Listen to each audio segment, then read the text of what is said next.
Dylan here. Yes, Tom Dillon, the Lifetime Liberal. Today is Friday, June 12th, 2026.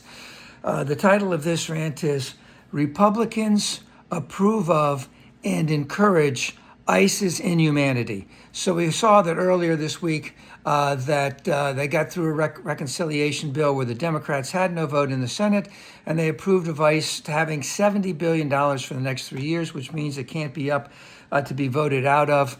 And let's just say this is the complicity of the Republicans in the inhumanity that they're encouraging ICE to be doing.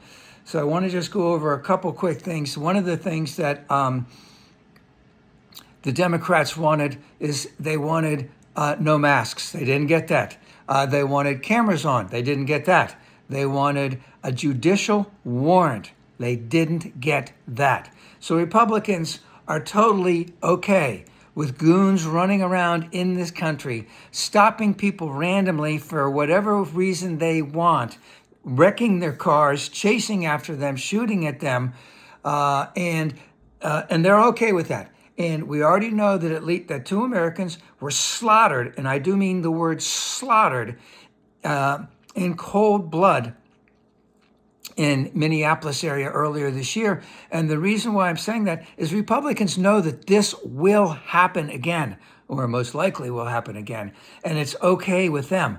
So Democrats didn't get anything that they approved of. Body cameras, covering their faces, judicial warrants, and they have a 3-year lockout.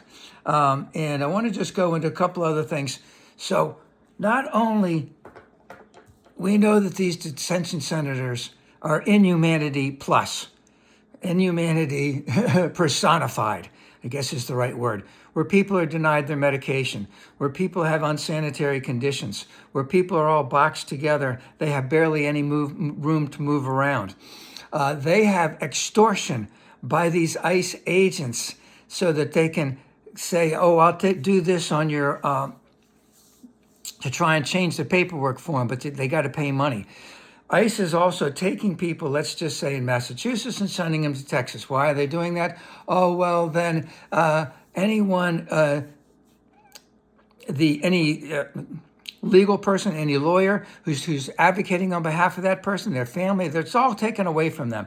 They are on their own. And they also know that in Texas, they get a judge that they get their legal aspect of it is their opportunities to export these people as quickly as possible are just significantly higher.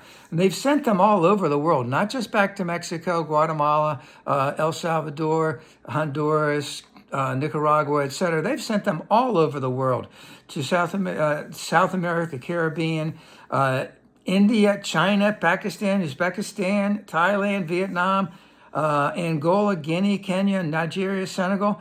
Many of these people, they've never been to these countries. They don't know anybody in this country. They don't know the language, and we're sending them there. And remember, all the money that is going into this is encouraging this to continue. So, and Republicans, and again, I just want to say, it's not just the physical aspect. It's the emotional aspect. It's the spiritual aspect. It's the fact that for the next 3 years at least, all of our sisters and brothers of Latino descent have to wonder when that knock will come upon their door, or when they will be driving somewhere and get pulled over randomly for no reason whatsoever. As I mentioned some time ago, I believe that many of these sisters and brothers are sending things back to their home country. I'm just using an example, some religious things, some boots that they really like here, a cowboy hat, because if they get caught and they get deported, then at least they have something that they had here back there, as opposed to having nothing when they get back. That's just a terrible way to live. And all of the children who are being kept away from their parents. And remember, let's just go into this. Why do you need $70 billion? You don't need $70 billion. You need a lot less than that.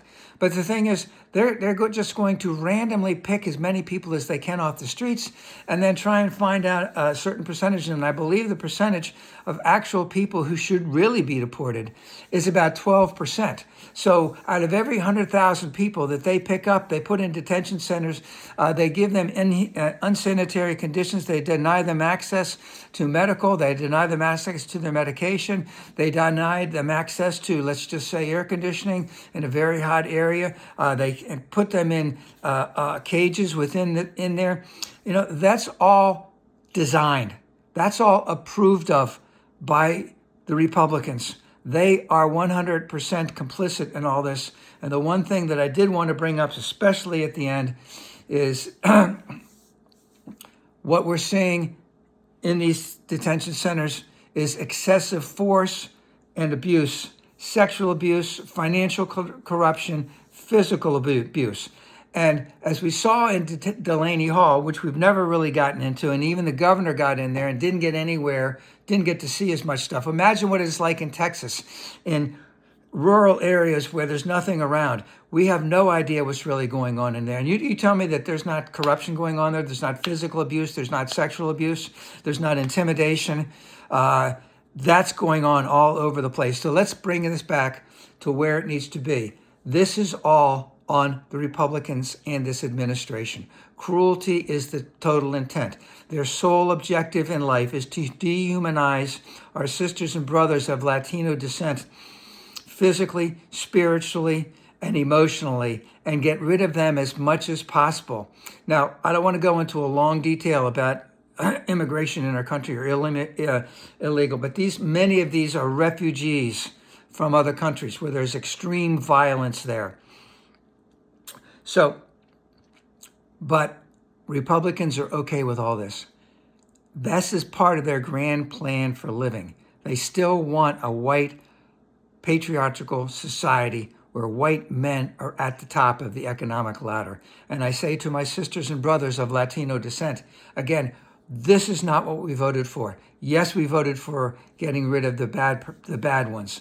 Like I said, of every 100,000 people they pick up, around 12,000 or less really are the ones that we're looking for to deport. The rest of them, no convictions, no parking fine, no speeding tickets, no misdemeanors, nothing, right?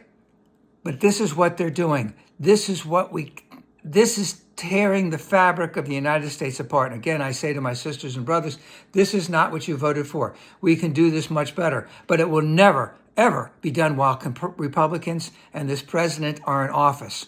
Vote unendingly blue.